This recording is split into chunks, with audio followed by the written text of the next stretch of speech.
Diz assim o Salmo, deixa eu abrir aqui no meu também. Salmo 86, 5. Diz assim o salmista: Tu és bondoso e perdoador, Senhor, rico em graça para com todos os que te invocam. Vou ler novamente. Tu és bondoso e perdoador, Senhor, rico em graça para com todos os que te invocam. Vou ler novamente. Tu és bondoso e perdoador, Senhor, rico em o que, irmãos? Rico em graça.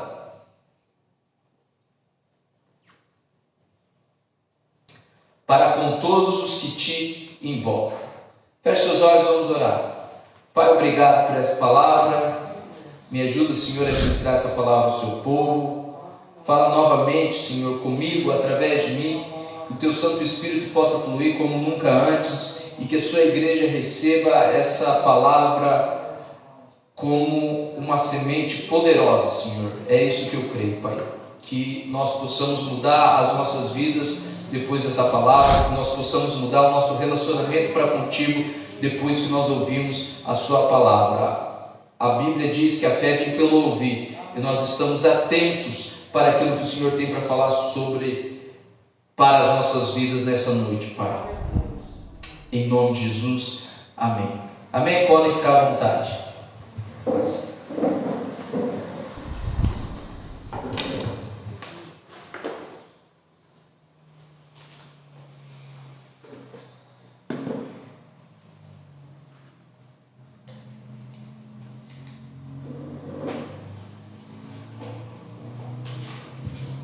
Bom, vamos lá. O título da minha mensagem de hoje é Maravilhosa Graça. Você pode repetir isso comigo? Maravilhosa Graça.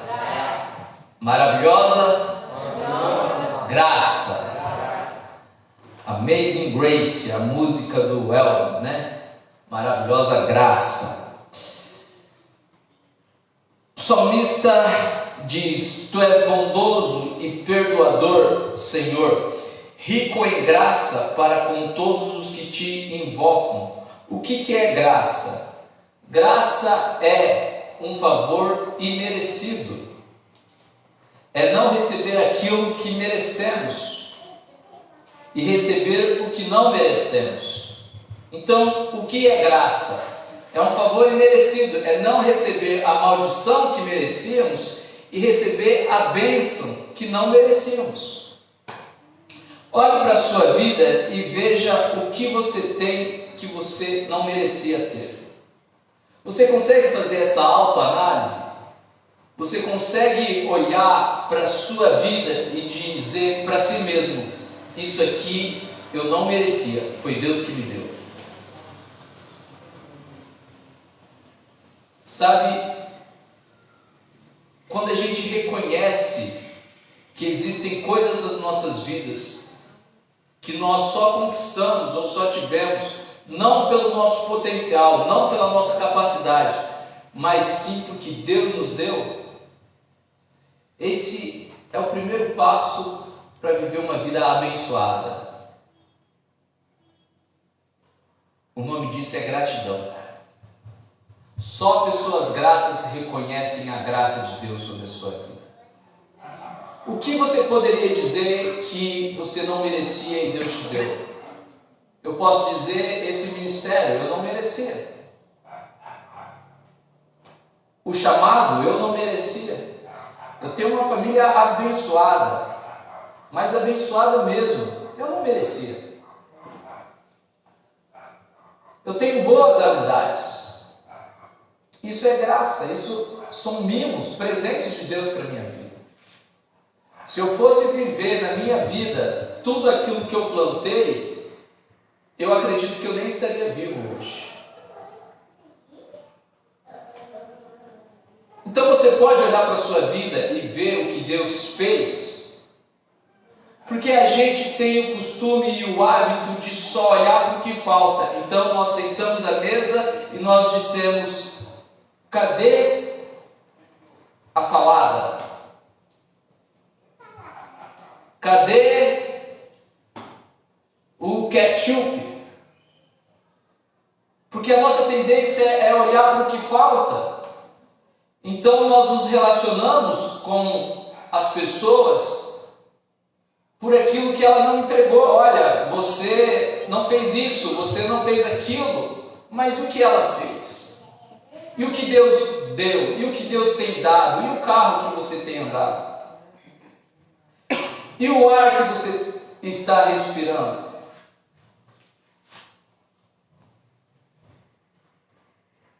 Quem está entendendo? Amém.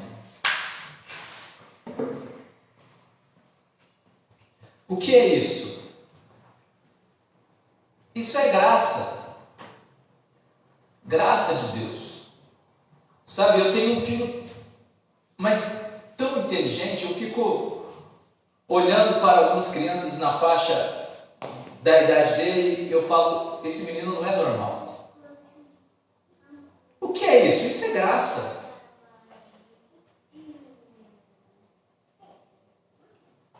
Então Deus tem derramado a graça dele sobre as nossas vidas. Aliás, nós somos alvo da graça. Você é alvo da graça de Deus. E sabe, entender que existem coisas que nós não merecíamos, isso não é complexo de inferioridade. Isso se trata de reconhecer que algumas coisas acontecem nas nossas vidas somente por Deus. Então não é aquele discurso: eu não mereço isso, eu não mereço aquilo, eu não merecia, e viver como uma pessoa complexada inferiormente, uma pessoa que não se vê, que não enxerga o valor próprio. Não se trata disso, se trata de saber das suas limitações e reconhecer que Deus é maior que as nossas limitações. Quem está entendendo? É saber, Leni, que você pode ir até aqui. Passou daqui, é Deus que te conduz. É Deus que está fazendo na sua vida. É reconhecer, irmã Marlene, que a sua vida era para ser isso e pela graça de Deus está sendo outra coisa.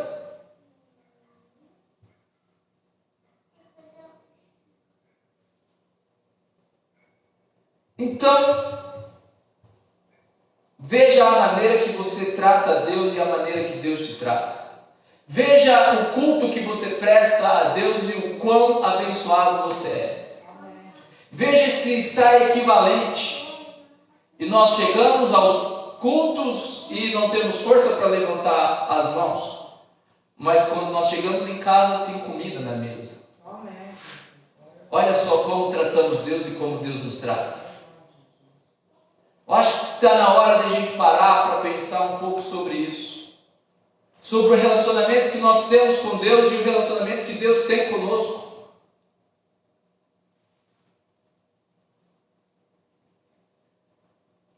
Muitas coisas que acontecem nas nossas vidas são frutos da graça de Deus. Muitas coisas que acontecem nas nossas vidas são frutos da graça de Deus. E eu quero falar com você sobre essa maravilhosa graça. Deus me inundou com a sua graça. O Espírito Santo ministrou para mim, ministrou ao meu coração sobre essa graça. Nós estamos vivendo um relacionamento com Deus fora da graça.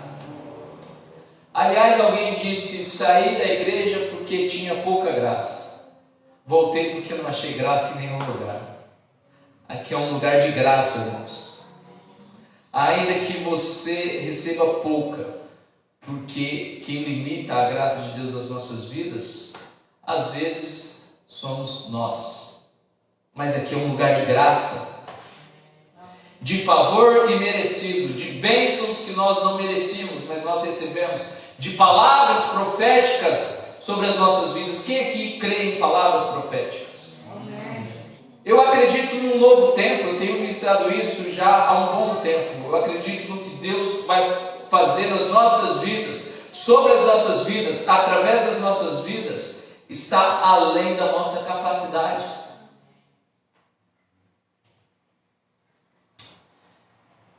Eu quero falar um pouco sobre lei espiritual. Existem várias leis espirituais. Uma hora eu vou ministrar sobre leis espirituais aqui na igreja. Eu quero falar um pouco sobre lei espiritual, para que você consiga entender um pouco sobre graça. Uma das leis espirituais que regem o mundo é a lei da semeadura. A lei da semeadura é uma lei espiritual. Eu já disse aqui várias e várias vezes, os homens mais ricos do mundo são os homens que mais doam. E por que eles são os mais ricos? Então parece que o ímpio entendeu a lei da semeadura e nós ainda estamos patinando nessa lei. Gálatas 6, 7. Abra sua Bíblia em Gálatas.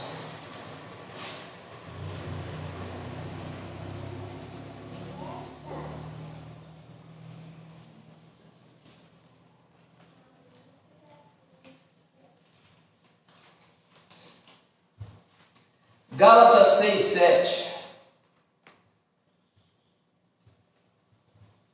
Não se deixem enganar, de Deus não se zomba.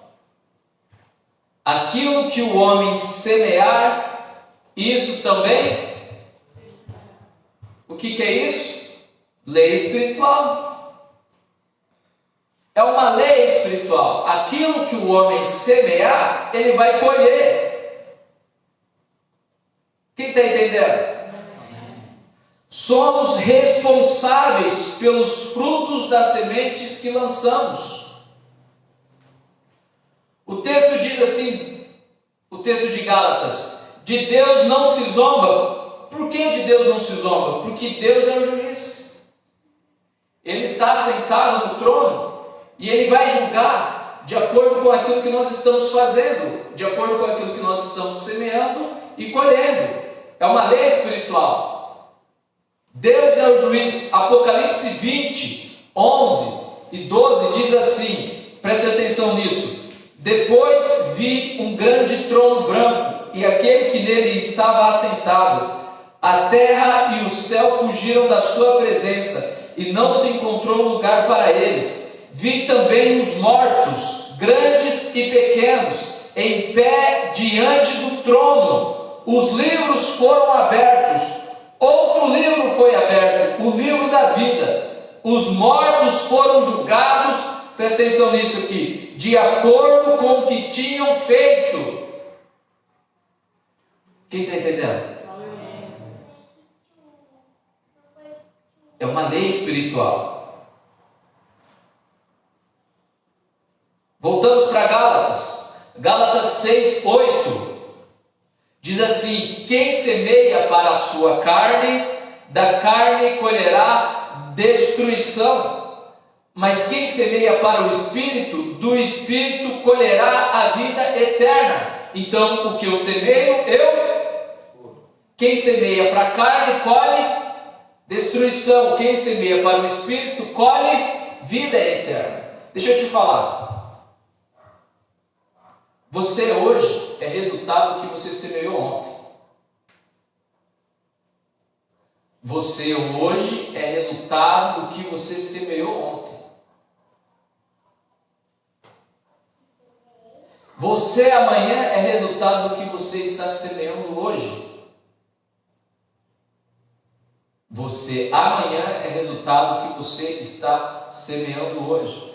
Hoje eu já consigo ver as pessoas que estarão em outro nível daqui a um ano. Porque hoje eu vejo a semeadura. Quem está entendendo?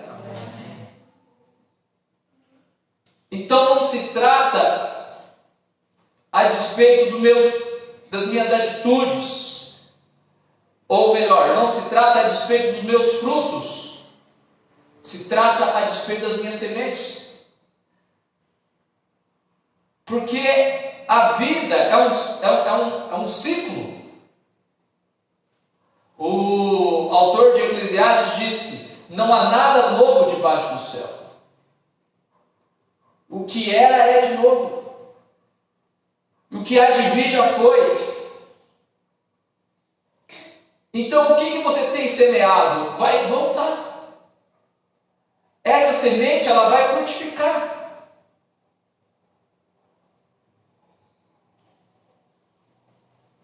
Sabe, talvez hoje algumas coisas do velho homem ainda se manifestam na sua vida. Mas amanhã o novo homem prevalecerá. Talvez hoje, às vezes você ainda se ira, porque você plantou isso lá atrás. Talvez hoje ainda você volta a cair no vício, porque você plantou isso lá atrás. Talvez hoje ainda você tem inveja, porque você plantou isso lá atrás. Talvez hoje você ainda é desleal para com o seu pastor, para com a sua liderança.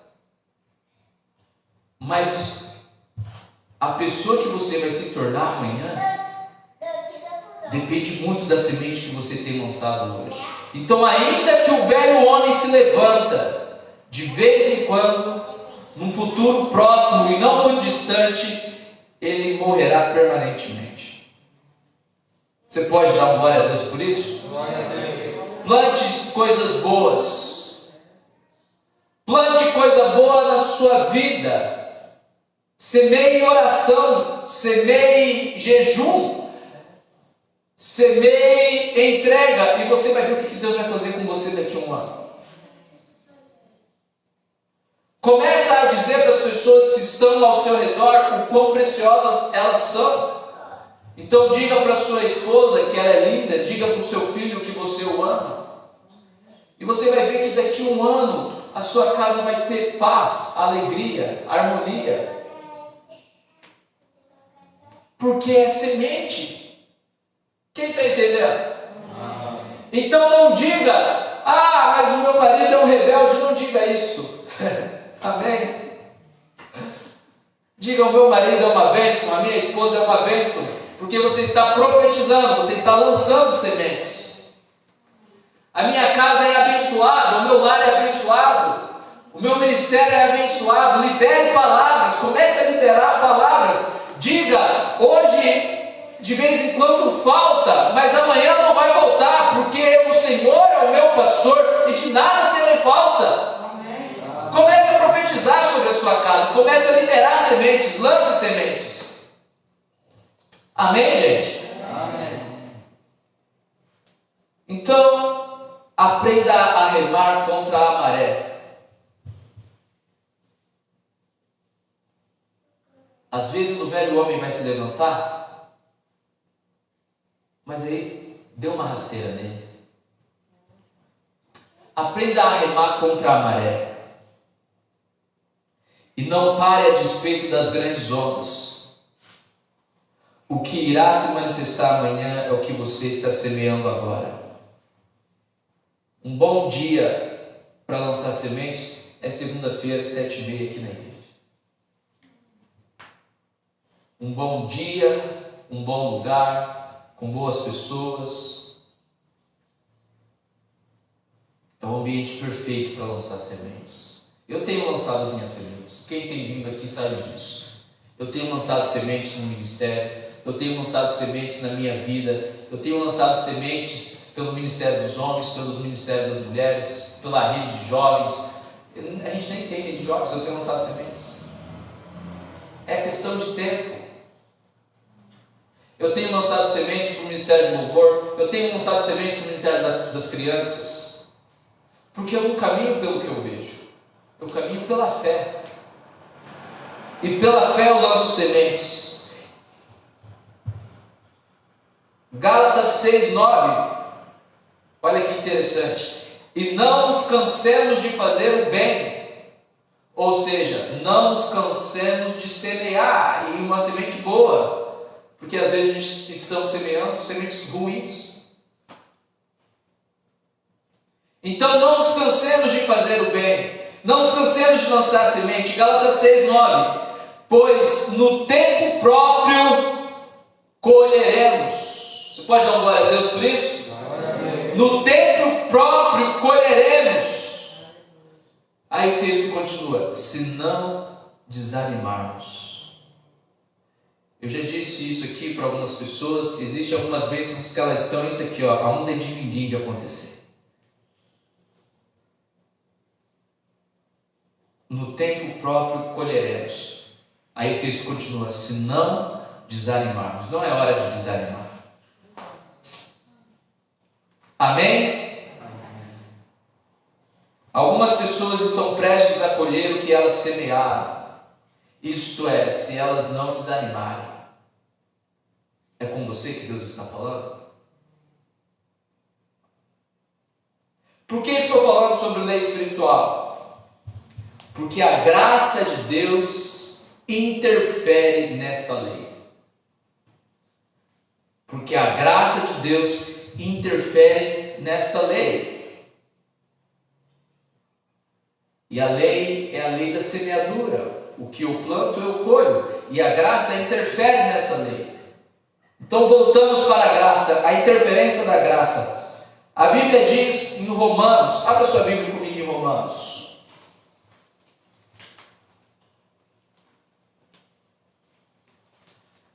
Atos, depois de Atos, Romanos. Romanos 6:23.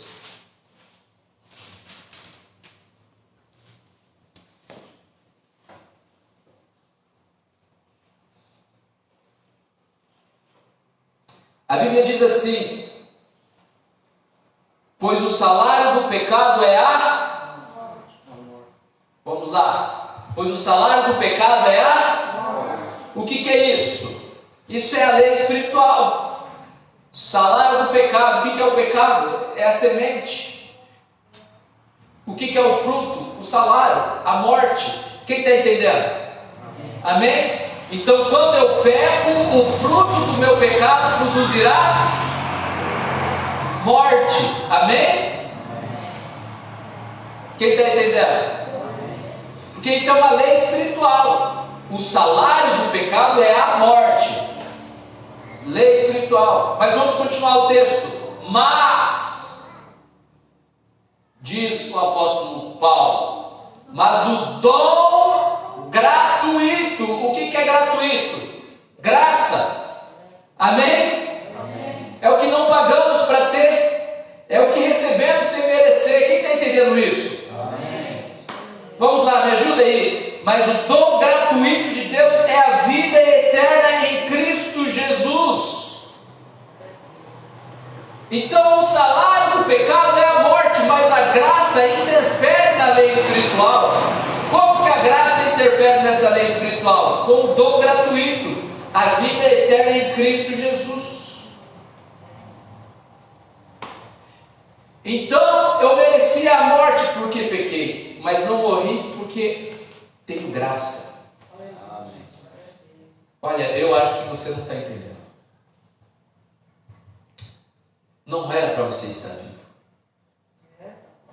Você está vivo porque Deus liberou a graça dele sobre a sua vida. A maravilhosa graça.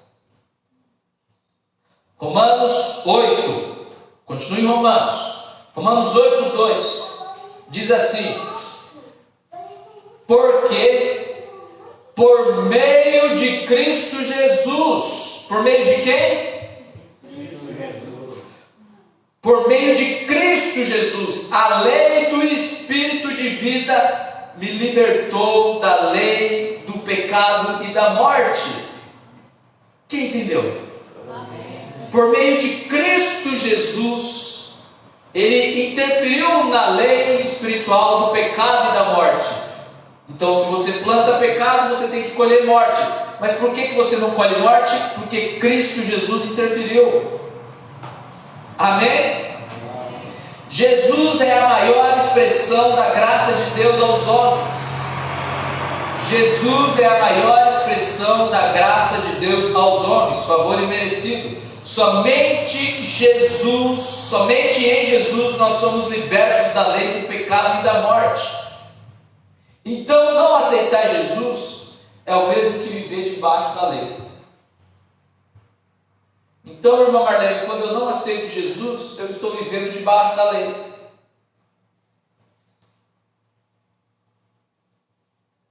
Mas qual é o preço da graça? Algumas pessoas tendem a não ver o valor da graça porque não enxergam o seu preço. Então nós dissemos, a graça é de graça, mas eu vim aqui para te falar que houve um preço pela graça.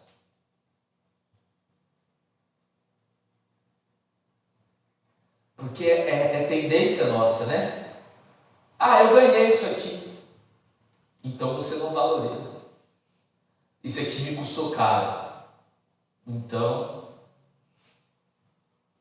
eu dou um valor maior. E assim nós transferimos essa mentalidade para o relacionamento para com Deus.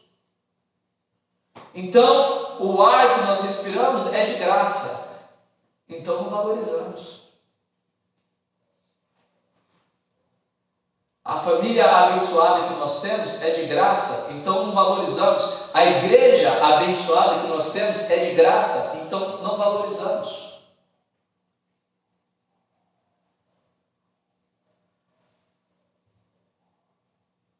Algumas pessoas tendem a não ver o valor da graça porque não enxergam o seu preço. Porque o preço não saiu.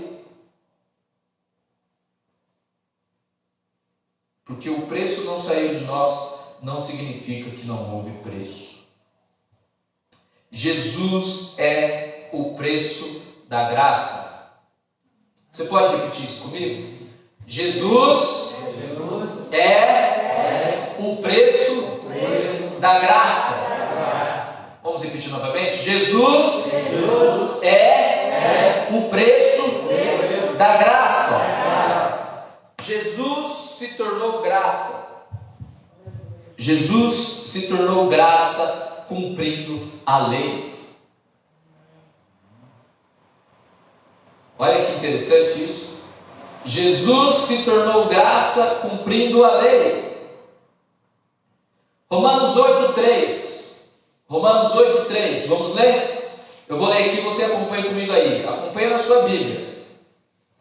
Porque aquilo que a lei fora incapaz de fazer por estar enfraquecida pela carne, Deus o fez, enviando o seu próprio Filho, à semelhança do homem pecador, como oferta pelo pecado.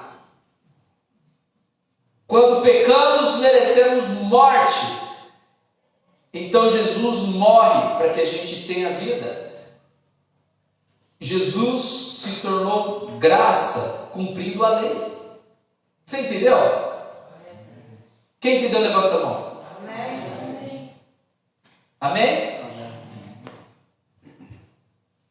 O pecado queria uma oferta, e o seu salário é a morte. E então Jesus dá a sua vida. Versículo 4. Vamos ler o versículo 4, Romanos 8:4. Vamos ler a Bíblia. A fim de que as justas exigências da lei, ou seja, a fim de que cumprisse a lei, a fim de que as justas exigências da lei fossem plenamente satisfeitas em nós. Então, irmãos, olha aqui para mim, entenda algo. Jesus colheu o fruto da morte que nós plantamos. Isso é forte. Nós plantamos uma semente. Essa semente é o pecado.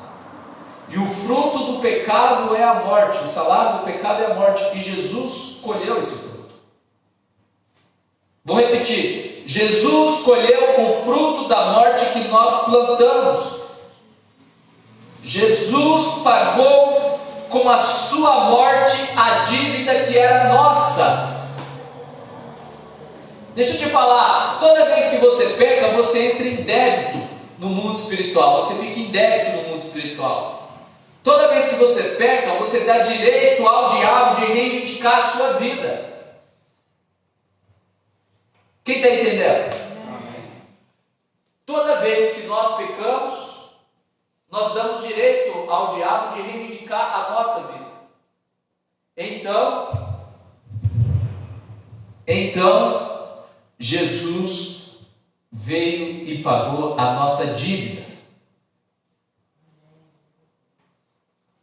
Jesus pagou a nossa dívida. É interessante a gente pensar desse jeito, porque o livro de Jó vai falar assim, logo no início, o diabo se apresenta a Deus e Deus pergunta: de onde você veio? Ele diz: eu vim de rodear a terra. Ele estava observando. Então, no dia que os anjos vêm para se apresentar diante de Deus, o diabo também veio e ele disse que ele estava rodeando a terra, ele estava observando.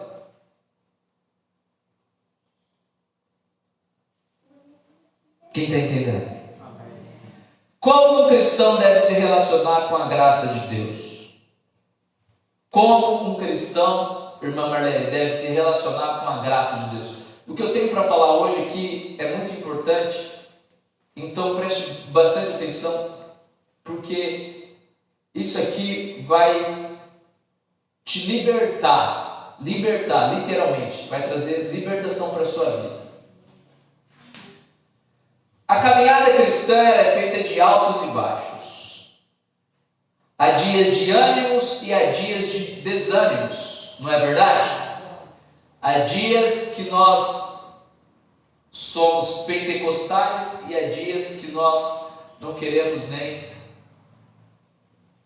sair da cama. É verdade ou não é? A tempestade também chega à nossa casa. Nesses dias que teve a tempestade, meu Deus, a tempestade veio de uma forma lá em casa lá, e eu levantei e comecei a repreender. Comecei a repreender as potestades e assim, aliviou, irmãos. Não sei se a chuva já ia parar mesmo, ou se tinha uma potestade ali, porque o negócio estava feio. Falei, não, é árvore caindo, casa nova e chovendo dentro. Falei, não, colchão molhando. Falei, Jesus, que é isso? Então levantei e comecei a repreender. E amenizou. Eu até gravei um vídeo, foi bem engraçado, que eu sentei lá na sala e olhei para o muro lá fora e tinha uma pombinha e aquele vento, árvore caindo e você vê o vento assim, o terreno tudo sujo, a árvore caindo lá fora, a árvore caindo para dentro de casa e a pombinha quietinha. Eu falei, ô Espírito Santo, você está aí? Depois, se vocês quiserem, eu mostro esse vídeo para vocês. Então a vida cristã é assim. A tempestade chega na nossa casa, a doença também chega na nossa casa, a fome também chega, a dívida também chega. Às vezes a gente se acha tão especial porque nós somos cristãos e que nós estamos dizendo de algumas coisas que acontecem no mundo aí fora, mas a verdade é que a chuva ela cai para o ímpio e para o justo. Então nós somos tentados constantemente nós somos tentados, 24 horas, até dormindo a gente é tentado.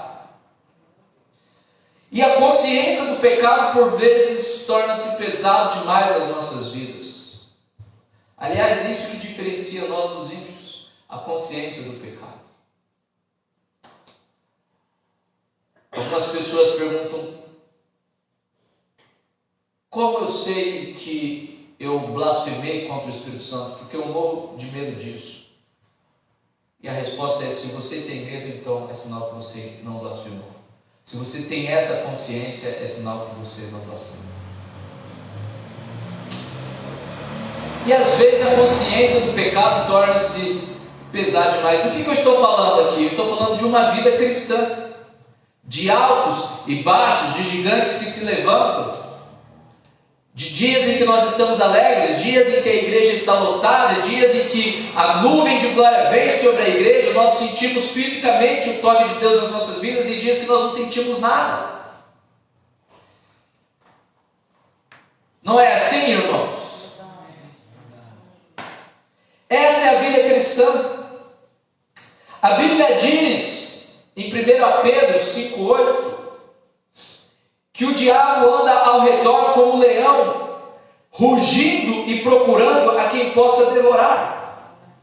Essa é a vida cristã. O diabo está ao redor como um leão, rugindo e procurando a quem possa devorar. Mas Pedro nos dá um alerta. Depois você leia 1 Pedro 5,8, 5,9, ele vai dar algumas dicas ali. Ele disse: estejam alertas e vigiem. A vida cristã é uma vida no qual nós não podemos descansar. Nós precisamos nos manter firmes, sempre vigiando.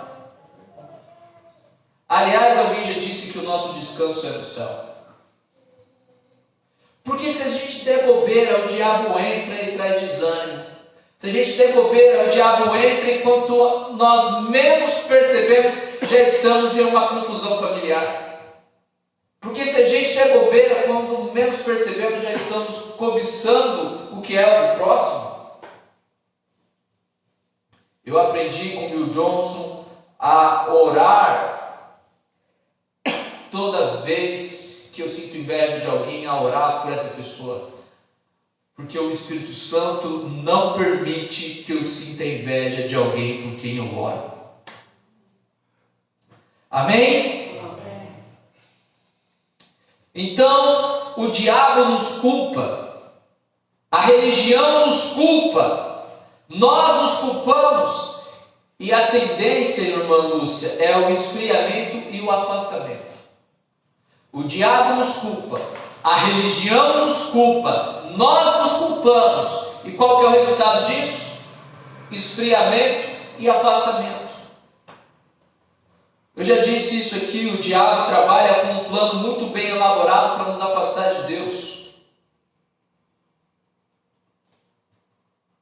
Vivemos pela lei e esquecemos da graça de Deus. Existem pessoas que se converteram, que estão firmes na igreja, saiu. Estão servindo nos ministérios, estão liderando ministérios. Pessoas de 1 ano, pessoas de 2 anos, pessoas de 10, 20, 30 anos. Mas que ainda não estão vivendo na graça. Por isso que eu disse que essa palavra é libertadora. Hoje nós vamos parar de viver sobre o domínio da lei. Nós vamos viver sob a maravilhosa graça. Amém, Marcos? Marcos está se esforçando assim. Estou vendo o cérebro dele assim, Deus pegando fogo assim. Está entendendo?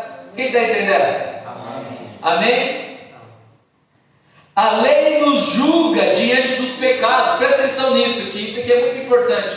A lei nos julga diante dos pecados. Então, se nós pecamos, nós merecemos morrer. Então o adúltero merece a morte. Mas a graça diz: onde aumentou o pecado, transbordou a graça. Romanos 5,20. A lei impõe barreiras para o Santo dos Santos. Então, só eu, o sumo sacerdote, posso entrar, irmã Neuza, no Santo dos Santos para oferecer sacrifício. Isso é a lei. Então, só eu posso ter uma Bíblia. Quantos aqui se lembram da Reforma Protestante? Uma das coisas que aconteceu na Reforma foi o acesso de todo mundo à Bíblia, porque antes a Bíblia somente o clero espiritual poderia ter, porque quem tem a palavra tem o poder. O que é isso? Isso é lei. Então a lei, só o sumo sacerdote entra no Santo dos Santos, mas a graça, Mateus 27:51, diz que quando Cristo morreu, lá no santuário, o véu se rasgou de cima a baixo. O que é o véu? O véu é o lugar que separava o lugar santo do santo dos santos. Agora o irmão Tião tem acesso ao santo dos santos. Agora não apenas o pastor, mas a irmã Lúcia tem acesso a Deus. Amém? Amém. Então nós precisamos parar de viver sobre a lei. Pastor, ora por mim. Pastor, faz isso por mim. Você tem acesso. Você tem acesso. Pastor, ora para que eu seja curado. Você tem acesso ao Espírito Santo. O maior poder do mundo está dentro de você. Isso é viver pela graça. Isso é viver sobre a graça. E nós estamos nos relacionando com Deus ainda pela lei. Quem está entendendo diz amém. Amém. Na lei isola-se o leproso. E então toda vez que encontra-se um leproso, ele precisa sair fora do arraial. Mas na graça, irmãos, na graça, Lucas 5, 12, 13, o leproso é curado. Ah, fulano adulterou, você tem que sair fora, você vai ser expulso da igreja. Isso é lei. O que é graça? Vem cá, chega mais perto, vou te ensinar como que deve ser, como que você tem que se comportar. Vamos para a Bíblia. O que a Bíblia diz? O que a Bíblia diz sobre fidelidade? Quem está entendendo? Na lei nós julgamos. Na graça nós reconhecemos os nossos erros e vemos o outro como um igual. Amém? Na lei entregamos as nossas demandas aos homens. Então vai lá, sumo sacerdote, oferecer o meu sacrifício pelo meu pecado. Na graça entregamos as nossas demandas a Deus. Será que não estamos continuando vivendo sobre a lei? Pastor, jejue por mim. Eu preciso de alguém ungido para impor as mãos sobre a minha cabeça. Você quer alguém ungido para impor as mãos sobre a sua cabeça? Jesus Cristo. Amém, Jesus. Amém? Amém. Não estou falando contra a imposição de mãos, amém? Na lei vivemos uma religião. Tentar colocar Deus em uma caixinha. Então a religião vai dizer, não pode fazer milagre no sábado. Na graça vivemos um relacionamento. Não temos um horário de culto, temos uma vida de culto. Amém? O que tem de cristão vivendo na lei? Pessoas que quando pecam querem abandonar tudo porque se acham indignas de estarem diante de Deus. Pastor, eu caí e agora eu vou sair da igreja porque isso é difícil de lidar com isso. O que é isso? Isso é a lei, é o peso da lei. Que o pecador deve ser afastado.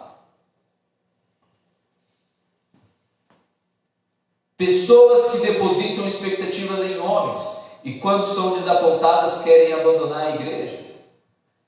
Eu já disse isso aqui. Uma hora eu vou te desapontar. Pastor, mas o senhor é o pastor, sim. Mas eu sou pecador igual você.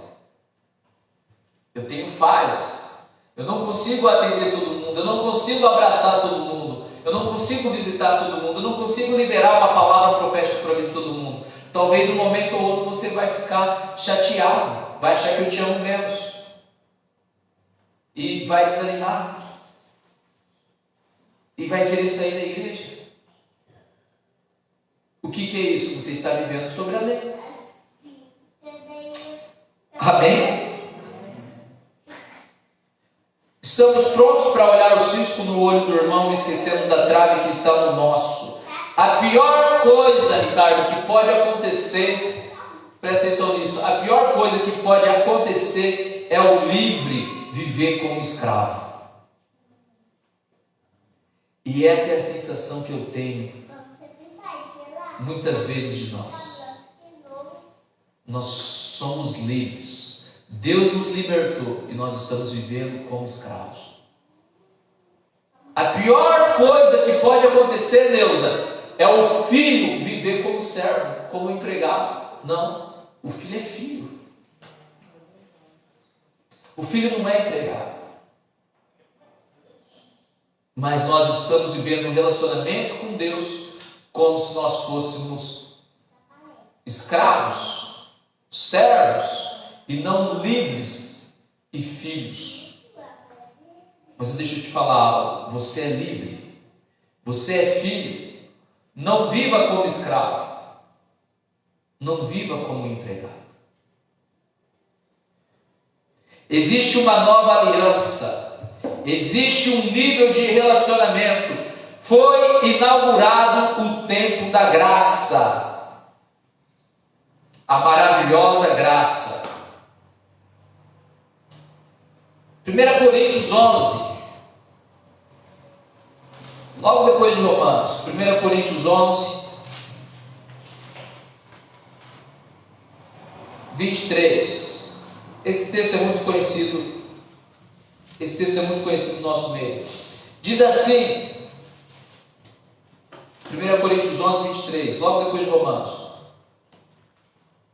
pois recebi do Senhor o que também lhes entreguei, que o Senhor Jesus, na noite em que foi traído, tomou o pão, e tendo dado graças, partiu e disse: isto é o meu corpo, que é dado em favor de vocês, façam isto em memória de mim. Da mesma forma, depois da ceia, ele tomou o cálice e disse, presta atenção nisto: este cálice é a nova aliança. Este cálice é a nova aliança, a aliança da graça, e não mais a aliança da lei. Estamos no tempo da graça e estamos vivendo como se estivéssemos no tempo da lei. Existe uma vida cristã, irmãos, além do que estamos vivendo. Uma vida onde a religião é um meio e não um fim. Vocês sabem, eu não gosto da religião, muito menos dos religiosos. A religião, ela precisa ser um meio e não um fim. Eu não gosto de pessoas que idolatram a instituição. Eu amo a instituição Avivamento Bíblico. Vixe, então, isso é idolatria, isso é pecado. Eu amo a minha igreja, tá? Mas o que é a igreja, irmão? Você tem que amar o noivo, a igreja é você. Amém? Vamos abrir a nossa mente?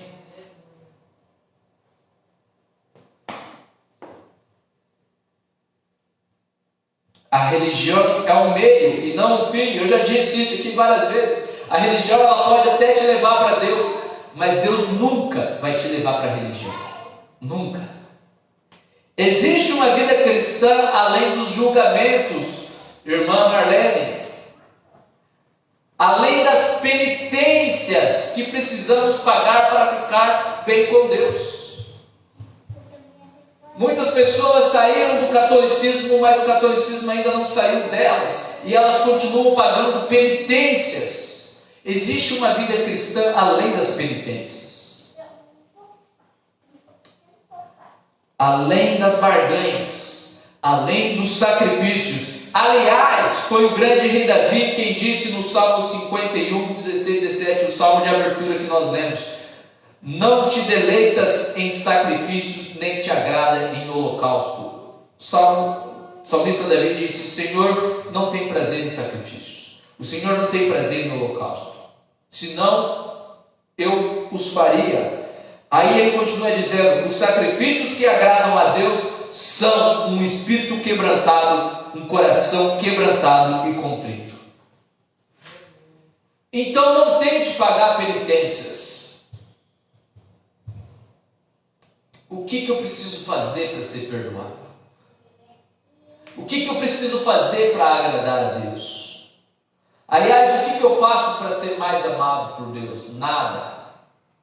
Nada do que você faça fará de você uma pessoa mais amada por Deus. Nada do que você faz e nada do que você deixa de fazer. Deus te ama. Existe uma vida com Deus onde o jugo é suave e o fardo é leve, onde nossas almas encontram descanso. Mateus 11, 29 e 30. Existe uma vida com Deus, presta atenção nisso, e aqui é o ponto principal da mensagem, que eu quero que vocês levem isso para a sua vida, para a sua casa, para o seu cotidiano. Existe uma vida com Deus onde pecamos sim, mas ao invés de julgamentos, isolamento, desânimo, penitência, recebemos perdão e graça. Às vezes você está caminhando bem no ministério, aí você peca e daí você fala, você passa a viver os julgamentos, o diabo te julga, a religião te julga, você se julga, então você se isola, e quando você se isola, você desanima, e quando você desanima, você se afasta de tudo e de todos. Olha o que o pecado faz na vida da pessoa. Mas isso é a lei, e nós estamos na graça. Então pecamos sim, mas onde aumentou o pecado, a graça se multiplicou. Amém?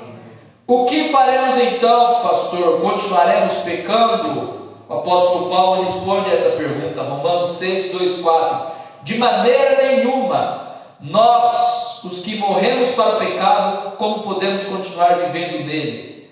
Ou vocês não sabem que todos nós que fomos batizados em Cristo Jesus, fomos batizados em sua morte? Quanto aqui já ouviu a expressão de morrer no batismo? Ali nós estamos morrendo com Cristo. E se estamos morrendo com Cristo, certeza que viveremos com Ele. O texto continua: portanto fomos sepultados com Ele na morte por meio do batismo, a fim de que assim como Cristo foi ressuscitado dos mortos mediante a glória do Pai, também nós vivamos uma vida nova. Para encerrar, voltamos à pergunta: como um cristão deve se relacionar com a graça de Deus? Se coloque de pé. E a resposta é, número 1, não vivendo debaixo da lei. Como o cristão pode se relacionar com a graça de Deus? Não vivendo debaixo da lei. Pare de se culpar. O diabo já faz isso o tempo todo. Número 2, reconhecendo que não tem a ver com os seus méritos. Sim, você é pecador. Sim, você tem falhas. Então, o que você está recebendo não tem a ver com os seus méritos. É graça. Não há nada que possamos fazer para Deus nos amar mais, e não há nada que façamos que faz com que Deus nos ame menos. Sabe quando você cai? O diabo vem te falar que Deus te ama menos. Mentira. Sabe quando você estoura ou estoura?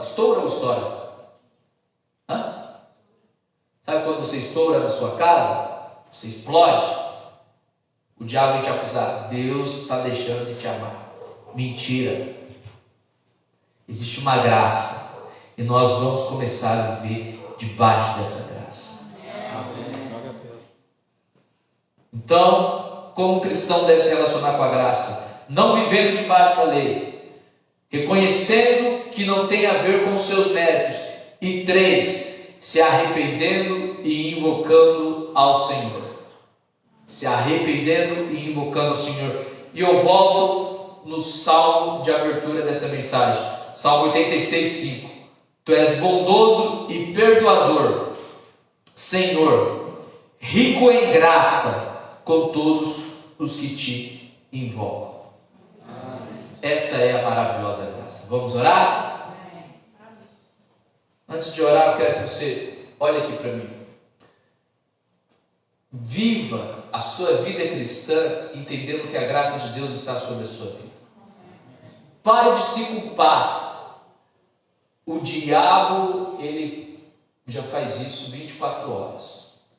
Reconheça os seus pecados. Humilhe-se debaixo da poderosa mão de Deus, diz a Bíblia, e Ele te exaltará. Amém. Toda vez que você cair, toda vez que você errar, toda vez que você julgar, toda vez que você desanimar, toda vez que você desonrar, volte rapidamente da onde você caiu, se arrependa e continue a caminhada. Isso é viver debaixo da graça. Amém? Eu quero orar pela sua vida. Pai, obrigado por este momento, obrigado pela sua palavra. Obrigado por tudo que o Senhor fez nessa noite, ó Deus. Obrigado porque nessa noite as algemas que nos escravizavam, as algemas que nos prendiam, a lei, a escravidão, a servidão foram quebradas, Pai. E nós estamos caminhando debaixo da sua graça, sobre a sua graça, Pai. Nós reconhecemos que nós somos pecadores, nós reconhecemos que nós merecemos a morte, nós reconhecemos que muitas das coisas ruins que acontecem nas nossas vidas são coisas que nós estamos plantando, mas nós reconhecemos também que existe uma graça que é superior ao pecado, e nós não vamos continuar pecando, mas Deus, se cairmos, nos arrependeremos, nós nos prostraremos, nós nos humilharemos, e diante de Ti nós pediremos perdão, porque a Sua palavra diz que o Senhor é bondoso e perdoador, rico em graça para com todos os que Te invocam, e nós Te invocaremos, e mais do que depressa voltaremos a viver os Seus planos sobre as nossas vidas, em nome de Jesus, amém. Estende suas mãos para cá. Que a graça de Deus, o amor de Jesus, a doce comunhão e a consolação